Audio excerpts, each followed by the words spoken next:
2015 group 2 ర్యాంకర్లకు Telangana హైకోర్టులో ఊరట లభించింది. గ్రూప్ 2 పై ఇటీవల సింగిల్ బెంచ్ ఇచ్చిన ఉత్తర్వులను సీజే ధర్మాసనం సస్పెండ్ చేసింది. ఈ మేరకు మధ్యంతర ఉత్తర్వులు జారీ చేసింది.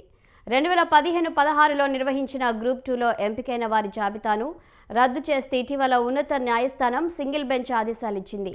వైట్నర్ దిద్దుబాటు ఉన్న జవాబు పత్రాల మూల్యాంకనంపై అసహనం వ్యక్తం చేసింది. తాజాగా ఇవాళ సింగిల్ బెంచ్ ఉత్తర్వులను సీజే ధర్మాసనం రద్దు చేసింది.